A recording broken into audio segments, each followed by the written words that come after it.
All right, guys, good morning. Happy Thursday. I'm going to get right into the blog because guess what? Today, guys, we have a lot to cover.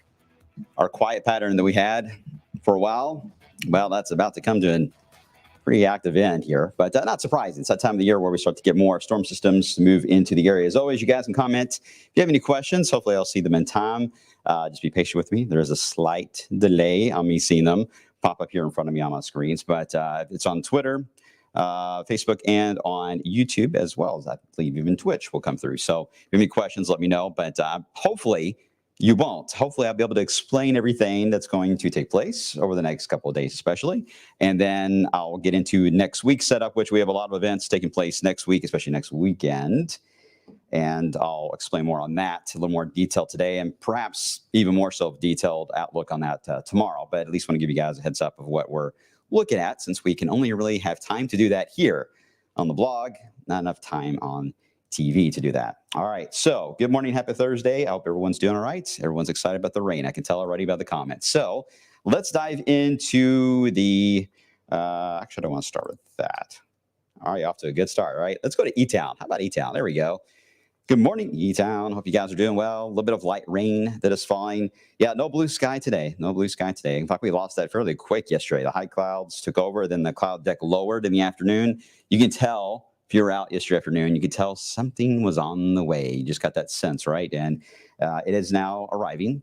But that's a very light rain so far. I only had a few drops on my windshield on my way in this morning. So far, the dry air is going to take a little bit of time to overcome, but it will overcome it, and we will indeed get the rain to move into wave country. So let me start with the rain chances throughout the day here. We've already got them at a low percentage, but notice they do go up as we enter this afternoon.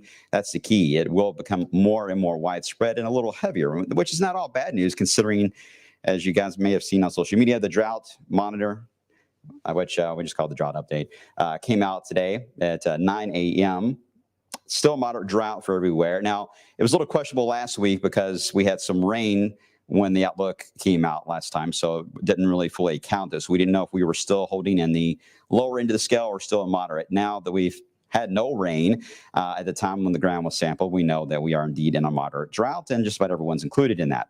The rain today, unfortunately, will not be enough to change the status, but the system next week may very well do that. So let me explain one step at a time. Here's the light rain breaking out at the moment. As we've been talking about, it's going to be relatively light anywhere across the I-65 corridor between now and through lunch. It's really an afternoon event for a majority of you watching for the heaviest of rainfall of the system, which will not be excessive, but it will be heavier than a sprinkle.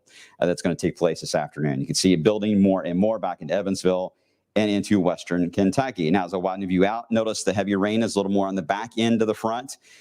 versus on the front end of the system, which also tells us there's not a lot of fuel in advance of the system either.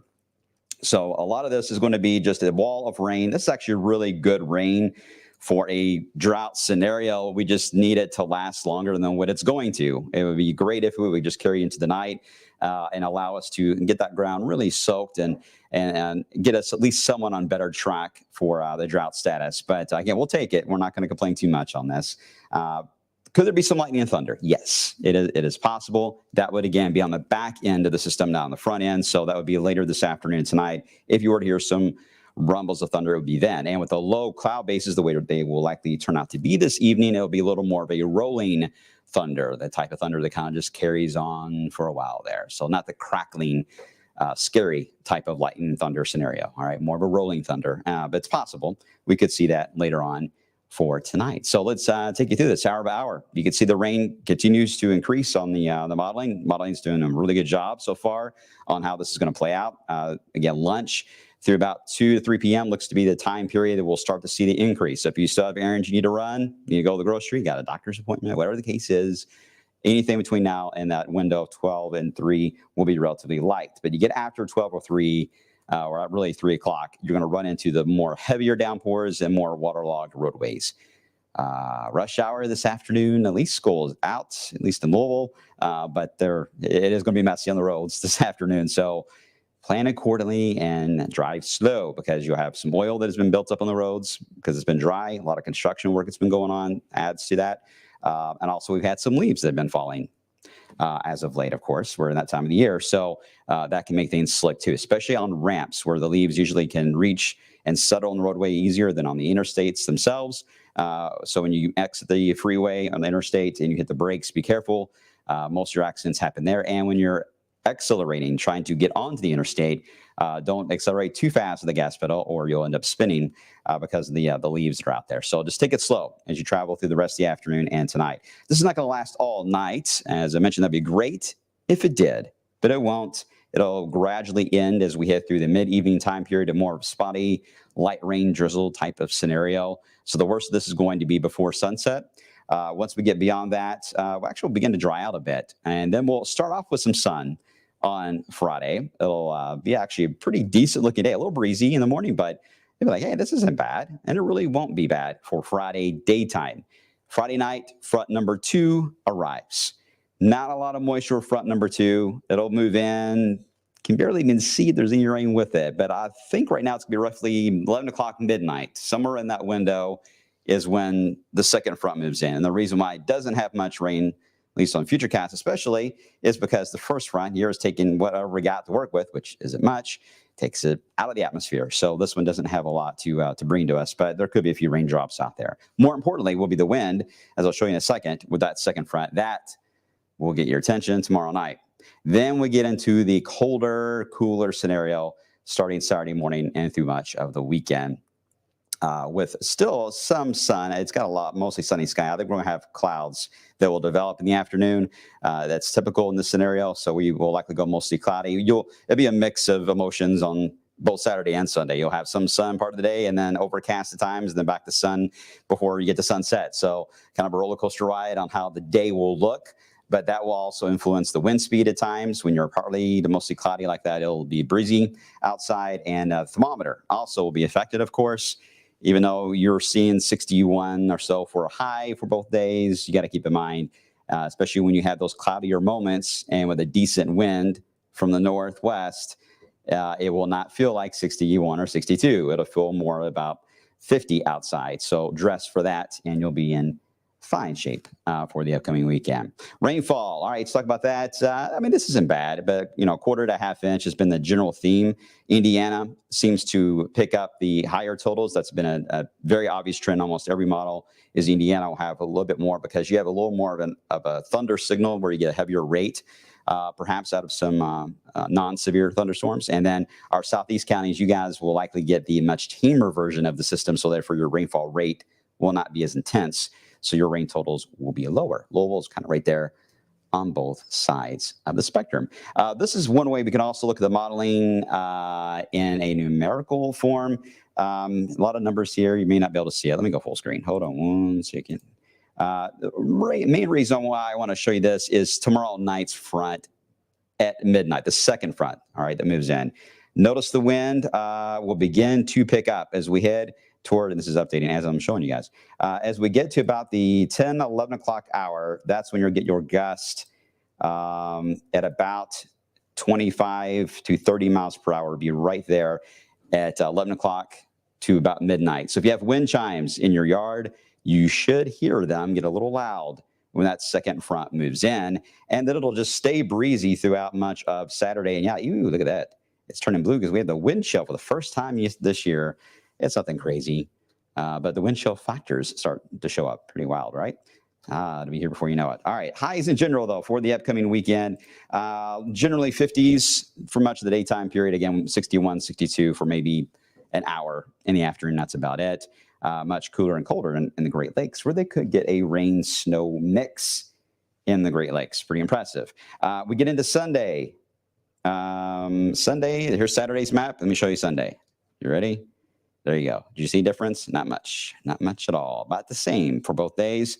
As far as frost goes, Saturday night, Sunday morning, this model really picks up very well where the cold air is heavy. It likes to sink into valleys, areas that are sheltered from the wind. Those are the locations. If you're in one of those spots, and hopefully you know where you are here on the map, you're a little more prone to get that frost potential for Sunday morning. But in the metro, no, it's not going to happen. But you get into the valley areas and certainly away from any wind gust, you could get some frost in your windshield or frost on the pumpkin. I guess that time of the year, early on Saturday. As far as frost potential on Sunday, it's not really showing up. The reason why is clouds will likely increase for Sunday night and Monday.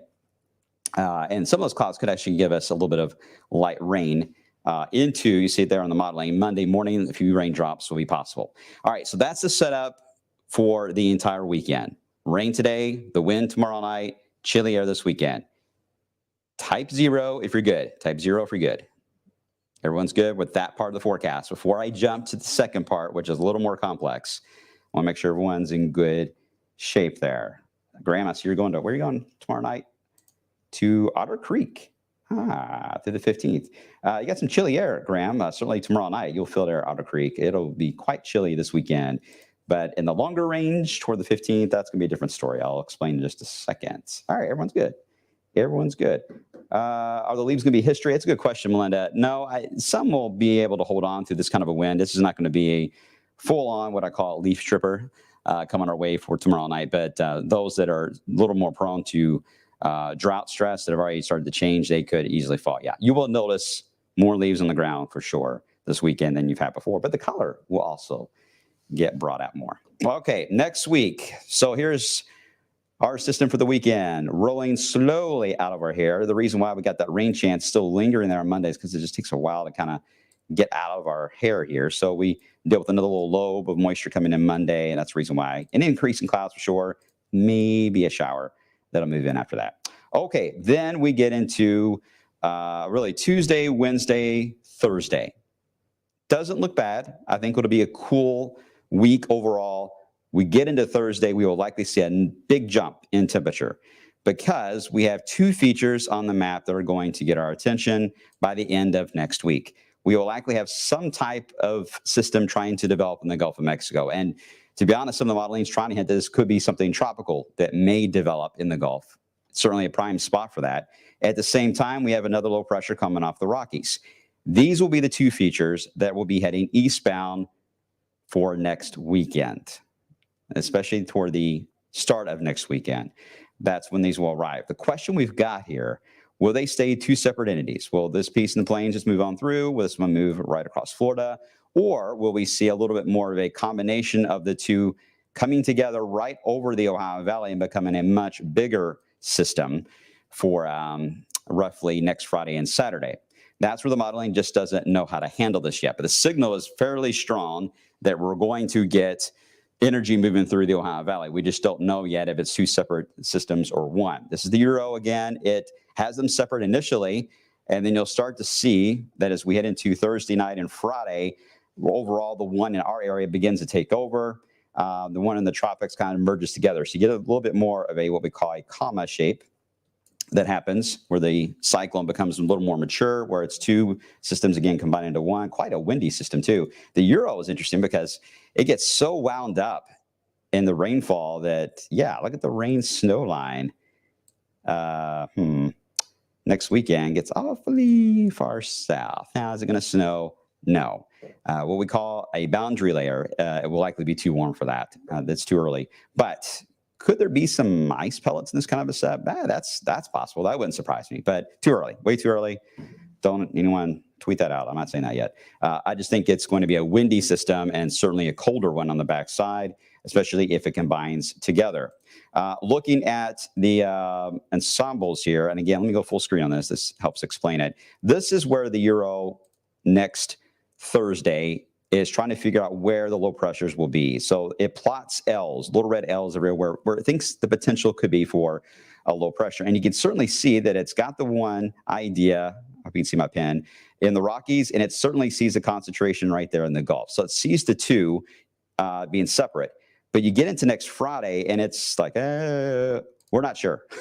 It's like, we'll put a low over here, put a low down here, put some lows down in here. So confidence on, again, exactly how this will be placed is uncertain. But when you see a concentration of the red L's in general in your area, confidence is fairly high, or at least growing. You're going to get some type of precipitation event of a storm system moving through the Ohio Valley. So it's a reason why rain chances in general are going to go up next Thursday night into Friday and parts of Saturday. All right, so that'd be Friday the 13th. Hope that doesn't get named anything like that. Now here's the GFS. Again, here's the current system this weekend. Next week, it moves on out. Now you start to see next Thursday and Friday, the two systems. Actually, I mean, you look at the two models here, the GFS and the Euro, we're not too far away on the ideas of there being a 1-2 punch. They just, again, vary on any type of connection or phasing of the two as we get into next Friday. But the GFS does the same thing as the Euro. Eventually, the one in our area becomes the lead and takes over. And yes, it does try to pull down a little bit of colder air, although not as cold or as aggressive as what the GFS was showing. And looking at the GFS ensembles, which again, this is a hard map to see far away, so we bring it up close.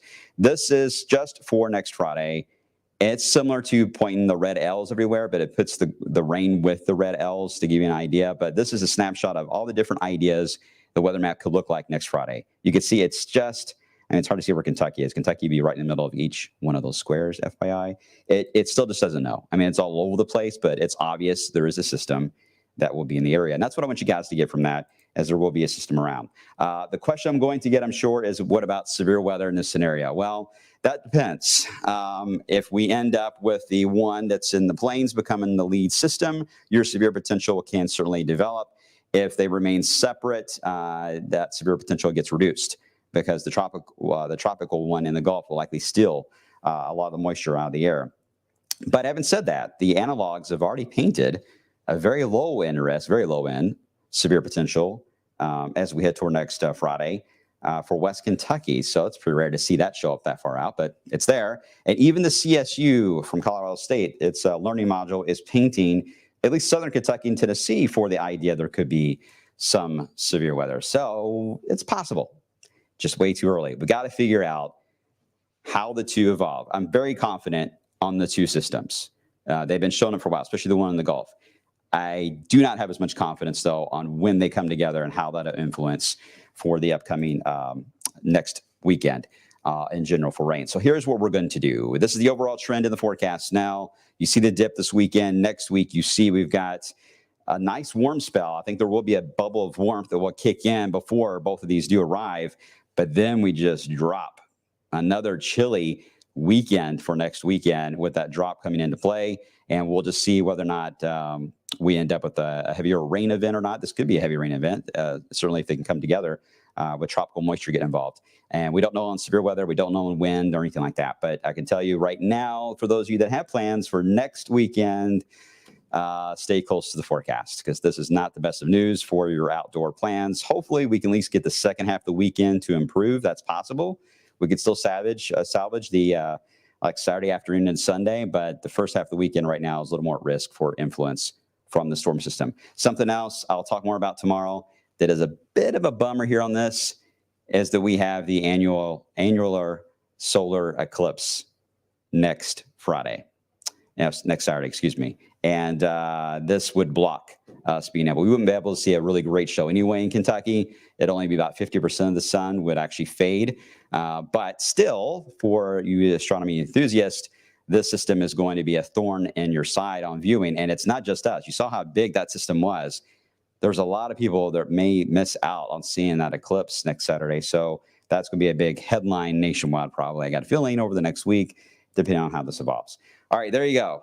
And this was a long one today. I had a feeling it was going to be a long vlog, but I wanted to make sure to explain all this because, again, I can't show a 10-day easily and without trying to explain the what ifs and how this is looking in its pieces and what we're challenged with on the final outcome.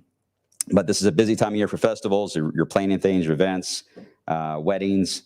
Tawana is going to be part of the Alzheimer's Walk coming up for next weekend as well. And that's important too, as we're going to do the 13th and 14th, a lot of people coming in town for that. So that's going to be a big ordeal when it comes to the rain and the wind. So a lot of people have things planned. So make sure you guys are just aware. And yes, you're right, Angie. Harvest Homecoming will be taking place too, again, and continuing for next weekend there. All right. You guys good? I think everyone's good. All right. So we'll see how this plays out. I'll go into more detail and update you guys tomorrow on that. Let's just get through the rain today and the wind tomorrow night. Let's solve that. Let's have some fun this weekend. It's going to be an awesome autumn weekend coming our way. Enjoy it. I think every place, every venue is going to be absolutely packed. So prepare for that. Jack-o'-lantern Spectacular, Huber's. The football game is going to be big, obviously, on Saturday. So everyone have a good time. Relax. Let us do the worrying. And we'll tackle the system next week as we get closer. Have a good one, guys.